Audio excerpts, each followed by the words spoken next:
जय श्री राम। भाग 3। भाग 2 में बताया गया है कि सृष्टि किसने रची और कैसे रची और सृष्टि पर कौन था और कौन नहीं था।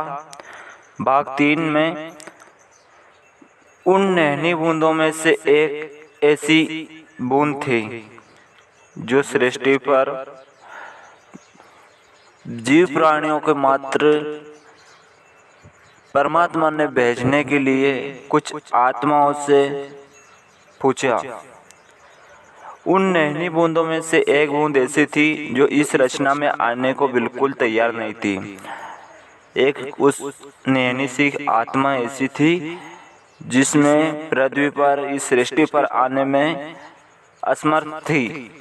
वे अपने स्वामी के साथ घर में ही रहना चाहती थी, पर परमात्मा ने उनसे भी कहा कि जाओ और तुम भी मेरे नाटक के पात्र बनने का आनंद लो।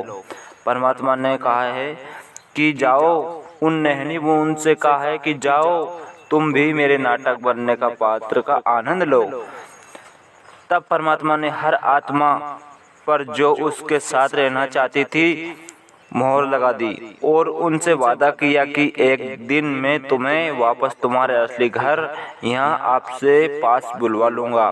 बाकी आत्माओं से परमात्मा ने कहा कि अगर तुम भी कभी कभी घर लौटना चाहो तो मैं तुम पर भी मोहर लगा दूँ और अपनी अपार दया मेहर से आपके निजी घर वापस बुलवा लूँगा और तुम्हें लाने के लिए मैं सहायता करूँगा। जो बूंदें थी परमात्मा के प्रेम सागर के अंदर लाखों करोड़ों बूंदें थी और परमात्मा ने सृष्टि रच दी, पर उस सृष्टि पर आनंद लेने के लिए कोई नहीं था। इसलिए परमात्मा ने सोचा कि इन नन्ही बूंदों को सृष्टि पर भेजा जाए। उन्होंने एक नाटक रचा और नाटक का नाम जीवन रख दिया। तभी परमात्मा ने सभी बूंदों को सृष्टि पर जाने का भेजने का फैसला किया। तभी उन्होंने बोला कि जाओ, उन आत्माओं से बोला कि जाओ और तुम्हारे निजी घर वापस बुला लूँगा।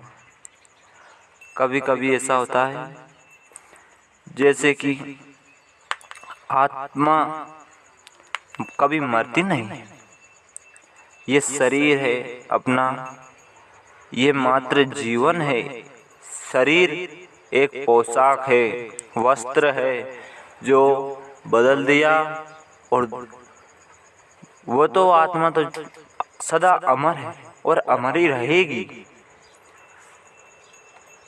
इसके बाद में और इस तरह परमेश्वर की इच्छा अनुसार सभी नन्ही बूंदों ने अपना असली घर छोड़ दिया और प्रेम के सागर में डूबी हुई थी वे लाखों करोड़ों बूंदें। उन्होंने अपना असली घर छोड़ दिया। वे सृष्टि पर आने के लिए तैयार हो गई। अनेक शानदार और आश्चर्यजनक मंडलों में से होती हुई अंत में वे संसार के रंगमंच पर उतरी जहां आज हम रह रहे हैं। नाटक अब शुरू होने के लिए तैयार था। वे आत्माएं पृथ्वी पर आ चुकी है और वही है हम है जो पानी की बूंदें प्रेम के सागर में लाखों करोड़ों बूंदें थी, वो नन्ही नन्ही बूंदें हम हैं और नाटक अब शुरू होने वाला है। अब इसके बाद में भाग 4 में बताया जाएगा कि परमात्मा ने नन्ही बूंदों को क्या बनाया, कैसे बनाया, क्या नाटक रचा। जय श्री राम।